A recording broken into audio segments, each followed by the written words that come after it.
کہ ہمیں اس کا دفاع کریں گے۔ تو یہ اگر آج کے نیشن ہوڈ کا جو پورا تصور ہے، اگر آپ غور فرمائیں، ہندوستانی کے تناظر میں دیکھیں تو آپ خود محسوس کریں گے ہمارا دستور ہمیں یہاں پر بحیثیت ایک قوم کے تسلیم کرتا ہے، بے شک۔ نمبر ایک۔ نمبر دو، ہم یہاں پر اپنے مذہبی عقیدے پر نہ صرف قائم رہنے کی آزادی رکھتے ہیں بلکہ ان کی تبلیغ کی آزادی بھی رکھتے ہیں۔ جی۔ تیسری چیز جو ہے وہ یہ کہ اگر ہمارے یہاں کوئی عائلی یا خانگی یا ذاتی زندگی میں مسائل پیدا ہوتے ہیں جو ہماری ذاتی زندگی اور عائلی زندگی سے متعلق ہیں، خاندان سے متعلق ہیں، تو ان کا حل ہمیں اسلامی شریعت کے مطابق کرنے کی آزادی ہے، مسلم پرسنل لا کے تحت۔ لیکن ہندوستان کا دستور بھی منطقی طور پر، فطری طور پر ہم سے یہی تقاضا کرتا ہے کہ جب اس ملک کی سالمیت پر، وحدت پر، یکجہتی پر اور خود مختاری پر کوئی حملہ ہوگا تو ہم سب کے ساتھ مل کر اس ملک کا دفاع کریں گے، اور تاریخ اس بات کی شاہد ہے کہ ہم نے اس رول کو ہمیشہ نبھایا ہے۔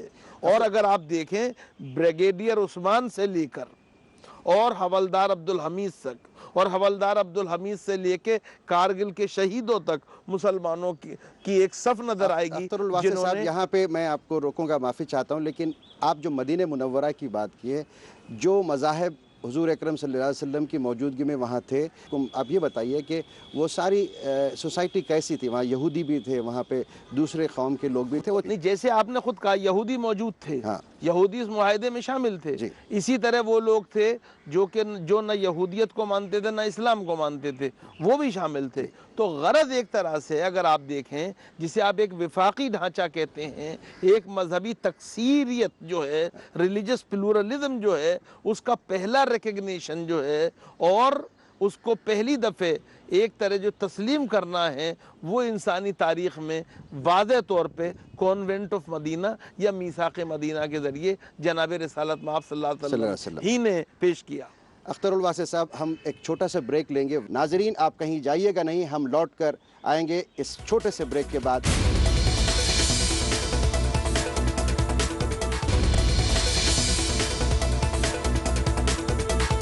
ناظرین، آپ کا پھر ایک بار استقبال ہے ہم بدلیں گے دیش بدلے گا کے اس پروگرام میں۔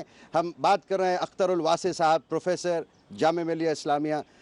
اختر الواسع صاحب، ہندوستانی یوتھ، میں اسپیسیفکلی مسلم یوتھ کی بات کر رہا ہوں، کیا ہم ایک اتنا بڑا سماج کس طریقے سے اپنے آپ کو پروجیکٹ کر رہا ہے اور کیا تعلیمات اپنے یوتھ کو دے رہا ہے، وہ تعلیمات کہاں کس حد تک صحیح ہیں یا وہ موٹیویشن میں کہیں اس میں کمی ہے؟ نہیں، میں سمجھتا ہوں کہ ہمارے یہاں جو بات ہے وہ یہ کہ تعلیم جو ہے کمی نے بہت سے مسائل پیدا کیے ہیں، اور دوسری بات یہ ہے کہ تقسیم وطن کے نتیجے میں جو مڈل کلاس کا ایک بڑا طبقہ ہجرت کر کے چلا گیا یہاں سے، ترک وطن اس نے کیا، اس کی وجہ سے جو خلا پیدا ہوا، اس خلا کو پر کرنے میں ہمیں خاصا وقت لگ رہا ہے۔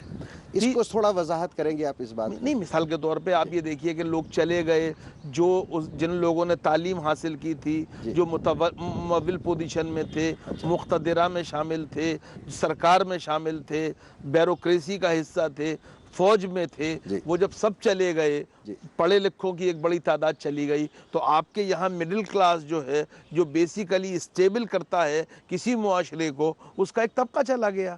اب نتیجہ یہ ہے کہ ہم آہستہ آہستہ اوپر اٹھنے کی کوشش کر رہے ہیں۔ تعلیمی پسماندگی اقتصادی پسماندگی کے نتیجے میں کیا میں ظہور پذیر ہوتی ہے، اور اس کا نتیجہ ہوتا ہے تعلیمی in the sense educational، اقتصادی means educational backwardness always resulting into economic backward۔ تو وہ ہم اس کا شکار ہوئے ہیں، یہ ہمیں ماننا چاہیے۔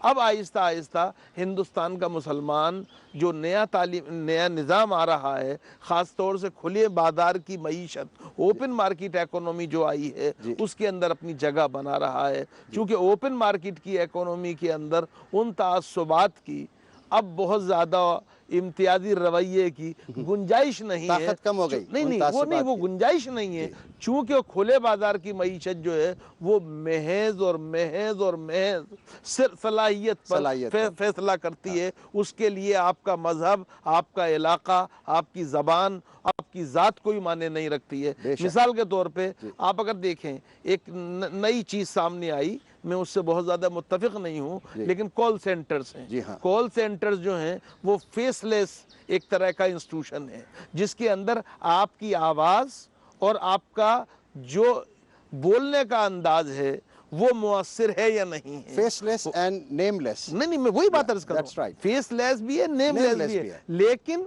اس کے اندر صرف یہ ہے آواز, اور آواز کے ساتھ آپ کا تلفظ کے ساتھ زبان پہ مہارت, اور آپ کے اندر کتنی پرسویسو نیس کی صلاحیت ہے, اس کے اوپر فیصلہ ہوتا ہے. اس کے نتیجے میں 12ویں کلاس کے بچے جو تھے وہ بھی اتنی رقم پانے لگے جتنی رقم پانے کا تصور ایک زمانے میں انجینئر بھی نہیں کر سکتا تھا, ڈاکٹر بھی نہیں کرتا تھا. لیکن اوپن اکانومی کی طاقت ہے, یہ اپنی وہ ہے. تو مقصد میرے کہنے کا یہ ہے کہ یہ آ رہی ہے, لیکن میں اب بھی ایک بات مانتا ہوں, اور میں ہمیشہ اس بات پہ کہتا رہا ہوں کہ مسلمانوں کی نئی نسل جو ہے وہ اس ملک کی تعمیر میں, اس ملک کی ترقی میں اپنی حصے داری چاہتی ہے. وہ بھاگے داری چاہتی ہے, بھیک نہیں چاہتی ہے. وہ شرکت چاہتی ہے, رعایت نہیں چاہتی ہے. نہیں, لیکن اس کو وہ مواقع سرکاری سطح پر بھی ملنے چاہیے. اس کی تعلیمی پسماندگی دور کرنے کے اور اقتصادی پسماندگی دور کرنے کے لیے ہمیں سرکار کو اور سماج کو کوئی نہ کوئی ایک لائحہ عمل خصوصی طور پہ طے کرنا ہوگا. اور اس میں ایک بات اور ہے, مذہبی طور پر ہمیں ایک بات سمجھنی چاہیے کہ مذہبی طبقے کی اور رہنماؤں کی ذمہ داری ہے کہ وہ مسلمان نوجوان کو یہ بتائیں کہ لا تقنطو جو ہے وہ اللہ کا فرمان ہے, یعنی مایوس نہیں ہونا چاہیے, ہمیشہ امید سے رہنا چاہیے.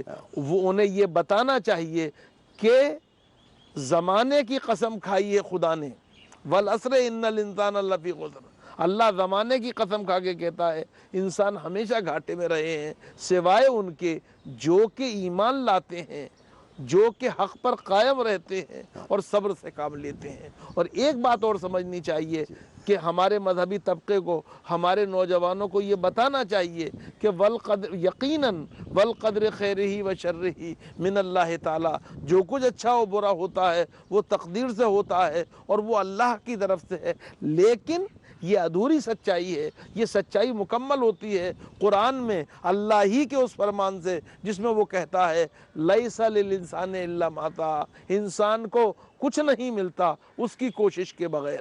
تو ہمیں کوشش کرنی چاہیے, جد و جہد کرنی چاہیے, اور ہمیں یاد رکھنا چاہیے خدا نے خود کہہ دیا ہے اور شاعر نے اسے نظم کر دیا ہے کہ خدا نے آج تک اس قوم کی حالت نہیں بدلی, نہ ہو جس کو خیال آپ اپنی حالت کے بدلنے کا. چھوٹا سا بریک لوں گا اختر الواسع صاحب. ناظرین آپ کہیں جائیے گا نہیں, ہم جاننے کی کوشش کریں گے ان باتوں کو کہ یوتھ کو ہم ریئل کنٹریبیوشن کیا دینا چاہیے. ایکسٹریمزم کسی بھی طرح کا ہو, وہ ایکسٹریمزم کے کیا نقصانات ہوتے ہیں ہم جاننے کی کوشش کریں گے. آپ لوٹ کر آئیے, ہم ایک چھوٹا سا بریک لیتے ہیں.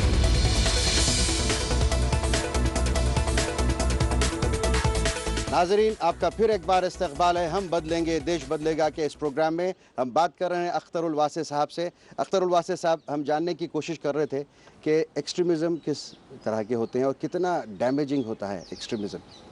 دیکھیے ایک بات آپ سمجھیے, انتہا پسندی, شدت پسندی جو ہے وہ ہمیشہ تشدد میں کی صورت میں بالآخر منتقل ہو جاتی ہے.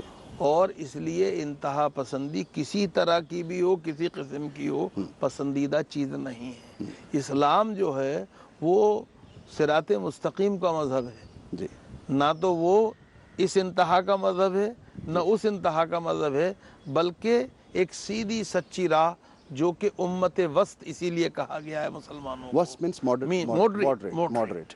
تو اصل بات جو ہے وہ یہ ہے کہ اس کو سمجھنا چاہیے آج کی دنیا میں جو انتہا پسندی, شدت پسندی اور اس کے نتیجے میں تشدد سامنے آ رہا ہے, ہمیں یہ سمجھنا چاہیے کہ اس کی وجہ مذہب نہیں ہے. یہ بہت نئی اور اچھی بات کر رہے ہیں آپ. مذہب نہیں ہے. بے شک. اصل میں بات جو ہے لوگ مذہب کا غلط استعمال کر رہے ہیں، مذہب کو نعرے کے طور پہ استعمال کر رہے ہیں. ان کا مذہب سے کچھ لینا دینا نہیں ہے. اپنے ویسٹڈ انٹرسٹ، اور وہ ویسٹڈ انٹرسٹ پولیٹیکل ہو سکتا ہے، وہ ویسٹڈ انٹرسٹ اکونومک ہو سکتا ہے، وہ ویسٹڈ انٹرسٹ اسٹریٹجک ہو سکتا ہے. اب اصل میں بات یہ ہے کہ بدلتے رہتے ہیں انداز رومی شامی. یہ جو ہیں سازش کرنے والے جو ہیں وہ نئے نئے اس میں لوادوں میں آتے ہیں سامنے، نئے ہتھ کنڈے لاتے ہیں. ہاں، تو ہمیں یہ سمجھنا چاہیے، اور ہندوستان کے مسلمانوں کے حوالے سے اور ہندوستانی مسلمان نوجوان کے حوالے سے ہمیں اس بات پر جتنا بھی فخر ہو وہ کم ہے کہ جب افغانستان میں طالبان کی حکومت کا زوال ہوا اور وہاں پر کیا میں لوگوں کو گرفتار کیا گیا تو دنیا کی ہر قومیت کا مسلمان وہاں پہ پایا گیا.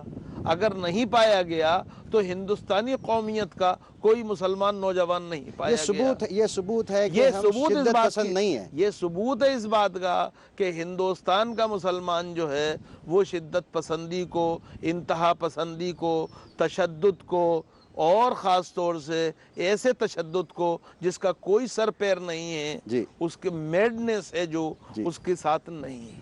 اختر الواسع صاحب، یہ موڑ پہ میں ایک نئی بات آپ سے پوچھوں گا جو بہت اہم ہے ہمارے ہندوستانی مسلمان سماج کے لیے. مسلمان کئی گروپس میں بٹنے کی ہمارے پاس جو ہے پروفز ہیں. وہ جو ڈفرینسز آ رہے ہیں مسلمان ہوتے ہوئے، تو یہاں پر جو بیسک ریلیجن ہے، کامنلٹیز ہیں، اس پہ زور دینے کی ضرورت ہے. اس بات کو تھوڑا سا واضح کر کے آپ اپنے انداز میں ذرا سمجھانے کی کوشش کریں گے، اور یونیفائنگ فیکٹر کیا ہو سکتا ہے؟ دیکھیں، ایک بات تو میں آپ کو بتا دوں کہ میں ان میں سے ہوں کہ جو مسلمانوں میں مسلکی اختلافات کو برا نہیں سمجھتے ہیں. جو انسانی معاشرہ سوچنے کی صلاحیت رکھتا ہے اور جسے تشریح و تعبیر کا حق اس کے مذہب نے دیا ہے، اور جس کو کے پاس جو آخری کتاب ہے وہ اس کو تفکر اور تدبر کے اوپر آمادہ کرتی ہے، سوچنے کی آزادی دیتی ہے، بلکہ سوچنے کے لیے باقاعدہ اس پر زور دیتی ہے، وہاں پر اختلاف ہونا غیر فطری بات نہیں ہے. لیکن ہمیں یہ مان کر چلنا چاہیے اللہ پر، اس کے رسول پر، اس کی کتاب پر، روز آخرت پر، کعبے پر ہم سب متفق ہیں. اس پہ کوئی اختلاف نہیں ہے. بقیہ جو اختلافات ہیں وہ فروعی اختلاف ہیں، اور وہ فروعی اختلاف اسلام کے جمہوری مذہب ہونے، جمہوری اسلام کے جمہوری کردار ہونے کی کے جیتے جاگتے ثبوت ہیں. جو میں آپ سے عرض کر رہا ہوں یہ کیا ہے؟ ڈیموکریسی کیا ہے؟ جمہوریت کیا ہے؟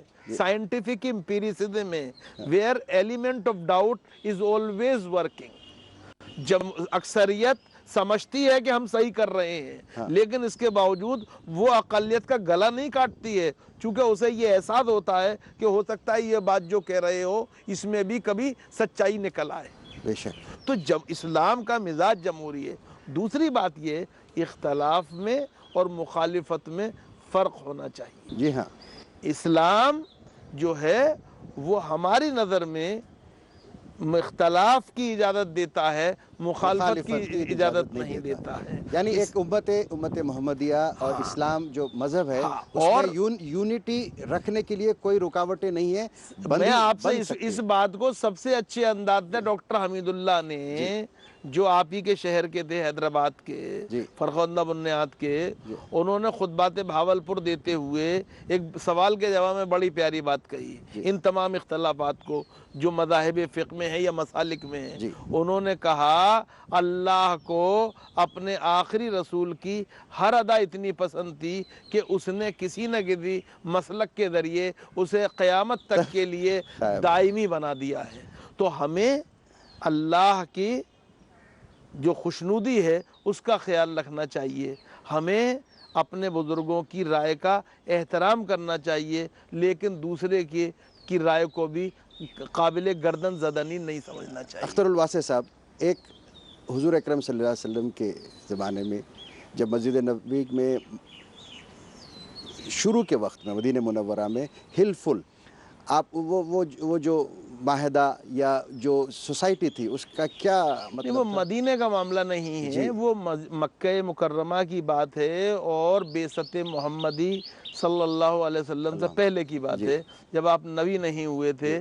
اس وقت آپ نے مکے کے نوجوانوں کے ساتھ مل کر ایک الائنس تیار کیا تھا، جسے آج کی زبان میں آپ کہہ سکتے ہیں کہ NGO تھی، اچھا، اور اس کا نام تھا حلف الفضول، جس میں یہ طے کیا گیا تھا کہ ہم مکے کے غریب لوگوں کی مدد کریں گے، ہم ان پہ ظلم نہیں ہونے دیں گے، ہم استحصال نہیں ہونے دیں گے، اور بہت طاقتور ایک طرح سے وہ تنظیم بنی۔ اچھا، دلچسپ بات یہ ہے کہ یہ واقعہ تو نبی ہونے سے پہلے کا ہے، لیکن جب آپ نبی ہونے کے بعد 13 سال مکے میں کام کرنے کے بعد مدینہ منورہ ہجرت کر گئے، اور مدینے والوں کے یعنی مسلمانوں کے اور مکے والوں کے بیچ میں بہت تناؤ تھا، جی، ایسے وقت میں ایک دن آپ نے اپنے صحابہ سے کہا اگر آج بھی مکے والے مجھے حلف الفضول جیسے کسی معاہدے اور الائنس کے لیے بلائیں تو میں ان کے پاس جانے کو تیار ہوں۔ یعنی معلوم نہیں اس سے انسانیت کو انسانیت کی بقا کے لیے، ظلم کے خاتمے کے لیے، انصاف کے قیام کے لیے اللہ کے رسول صلی اللہ علیہ وسلم اپنے بدترین دشمنوں کا ساتھ دینے کو تیار تھے۔ میں آپ سے کہتا ہوں کہ ہمارے جو پروگرام ہے ہم بدلیں گے دیش بدلے گا، ETV کی جانب سے اور میرے بلاگ عادلمحمد.in کی جانب سے ہم یہ کوشش کرتے ہیں کہ یہ ہندوستانی پلورلزم کئی مذہب ہونے کے باوجود ہم اس سماج کو ایک بہتر، اور ہمارا جو کنٹریبیوشن ہے بینگ اے مسلم یعنی being a citizen of India, ہمارا جو کنٹریبیوشن ہونا چاہیے وہ کہیں دوسرے مذہب سے اور میجورٹی کمیونٹی سے کم نہیں ہونا چاہیے۔ میں آپ کو مبارکباد دیتا ہوں کہ آپ نے جو عنوان رکھا ہے اس پروگرام کا وہ غیر معمولی ہے۔ جب تک ہم نہیں بدلیں گے دیش نہیں بدلے گا، اور ہمارا دیش اسی وقت بدلے گا جب ہم سب مل کر غالب کی طرح ایک دعا کریں۔ اس پلورلزم کو باقی رکھنے کے لیے غالب نے تمنا کی تھی اور کہا تھا ہے رنگ لالو گل و نثری جدا جدا، ہر رنگ میں بہار کا اس بات چاہیے۔ بہت شکریہ آپ کا بھی اختر الواسع شکریہ، صاحب، بہت آپ کا، شکریہ، آپ نے ہمارے اس پروگرام کو بہت زینت بخشی، بہت بہت شکریہ۔ ناظرین، ہم اس پروگرام کو یہیں پہ ختم کرتے ہیں۔ اگلے ہفتے پھر ہم اختر الواسع صاحب کے ساتھ ڈسکس کریں گے اور بات کریں گے وومن امپاورمنٹ آف مسلمز۔ ہم پھر ملیں گے اگلے ہفتے انشاءاللہ اختر الواسع صاحب کے ساتھ۔ خدا حافظ، جے ہند۔